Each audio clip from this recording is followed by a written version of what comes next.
This channel does not promote any violent, harmful, or illegal activities. All content provided by this channel is meant for an educational purpose only.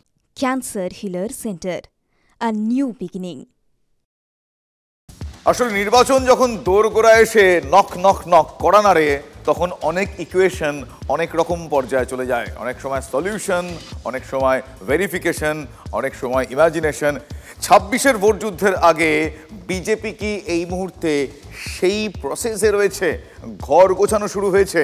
এ প্রশ্ন পরিস্থিতি তুলছে। তার কারণ যাবতীয় মতবিরোধ সরিয়ে রাজ্য বিজেপিতে একটা ঐক্যের সুর আনার প্রয়াস বোধ হয় পারহ্যাপস শুরু হয়ে গিয়েছে। রাজ্য রাজনীতিতে চর্চা তুঙ্গে। গতকাল সুকান্তর দিল্লির বাড়িতে গিয়েছিলেন শুভেন্দু অধিকারী, ফুলের স্তবক তুলে দিয়েছেন। আজ আবার বিরোধী দলনেতার ডাকে বিধানসভায় যাচ্ছেন দিলীপ ঘোষ। রাজ্য বিজেপির শীর্ষ নেতৃত্বের মধ্যে দ্বন্দ্ব নিয়ে রাজনৈতিক মহলে কম চর্চা হয়নি। মতান্তর সরে তাহলে কি এবার ভাবের সময়? আমি এ প্রশ্ন নিয়ে যাবো। আমার সহকর্মী প্রদীপ্ত এই মুহূর্তে আমার সঙ্গে রয়েছেন। প্রদীপ্তর সঙ্গে কথা। প্রদীপ্ত, এই মুহূর্তেই মানে মোক্ষম সময় দাঁড়িয়ে যখন তৃণমূল কংগ্রেসকে বারবার গোষ্ঠীকোন্দল, গোষ্ঠীদ্বন্দ্বের আবহে কাদা ছেটানোর চেষ্টা চলছে, ফলে নিজেদের মধ্যে যেটুকু যা রয়েছে বিজেপির, যে একটু মাঝে মধ্যে শোনা যায় অসন্তোষ, সেগুলো কি তাহলে এই মুহূর্তে একটু পরিষ্কার সাফসুত্র করে সমন্বয় সাধনের প্রয়াস শুরু হতে চলেছে? দেখো, সমন্বয় সাধনের চেষ্টা তারা করছেন, একটা প্রলেপ দেওয়ার চেষ্টা করছেন, কিন্তু যে বিরোধ তাদের মধ্যে রয়েছে সেই বিরোধ যাতে কোনোভাবে ভোট বাক্সের ক্ষেত্রে, অর্থাৎ ভোটের যে রাজনীতি ইতিমধ্যেই রাজ্যে শুরু হয়ে গিয়েছে, সেখানে কোনো প্রভাব বিস্তার না করে, সেই জন্য কেন্দ্রীয় নেতৃত্ব বারংবার সেই প্রচেষ্টা করছেন। এবং সামনে অন্তত সেটা দেখা যাচ্ছে। গতকাল আমরা দেখলাম যে সুকান্তবাবুর বাড়িতে গেলেন শুভেন্দুবাবু, আজকে শুভেন্দুবাবুর আমন্ত্রণে দিলীপবাবু বিধানসভায় আসবেন, এবং এই তিন নেতার মধ্যে ঐক্যের খুব প্রয়োজন রয়েছে। এটা কেন্দ্রীয় নেতৃত্বও জানেন এই রাজ্যে ভালো ফল করতে গেলে, এবং কেন্দ্রীয় নেতৃত্বের সেই পরামর্শ মেনেই এই তিন নেতাই প্রচেষ্টা চালাচ্ছেন। কিন্তু দলের যারা অনুগামী রয়েছেন, দলের যারা সৈনিক রয়েছেন, তাদের মধ্যে কোথাও কিন্তু একটা বিরোধ এখনো পর্যন্ত সামনে আসছে, সেটাকে যাতে দমানো যায়।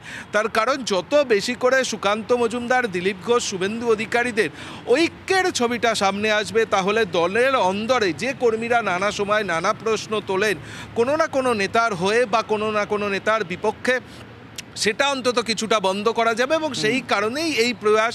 গতকালের বৈঠক, যদিও শুভেন্দু অধিকারী তিনি বলেছেন রুটিন বৈঠক, সুকান্ত মজুমদার তিনি বলেছেন যে সমন্বয় নিয়ে এই ধরনের বৈঠক, এবং গৃহপ্রবেশে তিনি শুভেন্দুবাবুকে বলতে পারেননি, একেবারে শেষ মুহূর্তে জন্য তিনি বলতে পারেননি, এবং সেই কারণে গতকাল যাওয়া। কিন্তু এইগুলোর মধ্যে অবশ্যই রাজনীতি কোথাও রয়েছে। 1 আগস্ট 2024। প্রদীপ্ত, এক্ষেত্রে তোমার কাছে জিজ্ঞেস করি, এক্ষেত্রে জানতে চাই যে এই যে সৌজন্যের ছবিগুলো দেখতে পাওয়া যাচ্ছে, যেটা খুবই স্বাভাবিক, তো এটা কতটা স্বতঃস্ফূর্ত না কতটা নির্দেশ আসার পর এইটা মানে হায়ার অথরিটি থেকে কোনো না কোনোভাবে কি এই বার্তাটা যাচ্ছে যে ভাই এখন মিটিয়ে নাও, পরিস্থিতি স্বাভাবিক করো?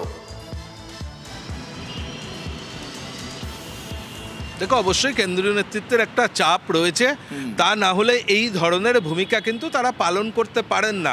এবং তার পাশাপাশি তিন নেতাই জানেন যদি 2026 সালে এ রাজ্যে বিজেপি ভালো ফল না করতে পারে, তাহলে কিন্তু এই তিন নেতার দিকেই আঙুল উঠবে, এবং তাদের কারোর রাজনৈতিক ভবিষ্যৎ কোথাও গিয়ে সংকটে পড়ে যাবে। ফলে সেই জায়গা থেকেও এই তিন নেতাই একে অপরের সঙ্গে পরস্পরের মধ্যে একটা বোঝাপড়া করে একে অপরের হাত ধরে এগোতে চাইছে। যদিও গতকালের বৈঠক সম্পর্কে যতটুকু সামনে আসছে শুভজিৎ, সেখানে যা শোনা যাচ্ছে তাতে দিলীপবাবু রাজ্য সভাপতি হলে সেক্ষেত্রে হয়তো শুভেন্দুবাবুদের কোথাও একটা আপত্তির জায়গা থাকছে, এরকমটা নাকি গতকালের বৈঠকে হয়েছে। যদিও এ নিয়ে আনুষ্ঠানিকভাবে কেউ কিছু বলেননি। সুকান্তবাবুদের শিবির দাবি করছে যেহেতু মাত্র 1 বছর আর সময় বাকি, নতুন করে কেউ যদি রাজ্য সভাপতি হন তাহলে তার পক্ষে নতুন টিম বা তার যে প্রতিক্রিয়া হবে সেটাতে রাজ্য বিজেপিতে সমস্যায় পড়বে। সেই জন্য সুকান্তবাবুর শিবির চাইছেন যাতে সুকান্তবাবুই থাকেন, এবং শুভেন্দু অধিকারী, সুকান্ত মজুমদার এবং শুভেন্দু অধিকারী এই দুজনের ওপরই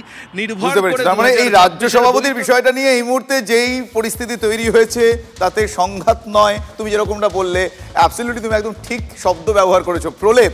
এবং সেই প্রলেপ কতটা পড়বে সেটা সময় বলবে। আপাতত তোমায় ধন্যবাদ জানাই। আমি আমার সহকর্মী প্রদীপ্তর সঙ্গে কথা বলছিলাম, কিন্তু ঠিক এই বিষয়টা নিয়ে সুকান্ত মজুমদার যেটা বলেছেন সেটা খুব প্রাসঙ্গিক, সেটা এবার শোনাই আপনাদের। সমস্ত সাংসদদের সাথে এবং বিরোধী দলনেতা শুভেন্দুদাও এখানে এসেছিলেন, তাদের উপস্থিতিতে আমাদের একটি গেট টুগেদার, যেখানে সবাই নিজের যে ভাবনা আগামী 26শে মমতা বন্দ্যোপাধ্যায়কে, তৃণমূল কংগ্রেসকে পরাজিত করার জন্য এবং বাংলাকে এই অত্যাচারী শাসনের হাত থেকে মুক্তি দেওয়ার জন্য, বাংলাকে সোনার বাংলা বানানোর জন্য কি করণীয় সেই বিষয়ে আমরা আলোচনা করেছি এবং সেই বিষয়গুলো আগামী দিনে যাতে ইমপ্লিমেন্ট করা যায়, নিচে মাটিতে যাতে নামানো যায় সেই বিষয়ে আলোচনা হয়েছে। কিছু সাজেশন এসেছে এমপিদের কাছ থেকে, আমাদের মাননীয় মেম্বার অফ পার্লামেন্টদের কাছ থেকে, সেগুলো আমরা এর পরবর্তী সময় সাংগঠনিক বৈঠকে আমরা প্লেস করব।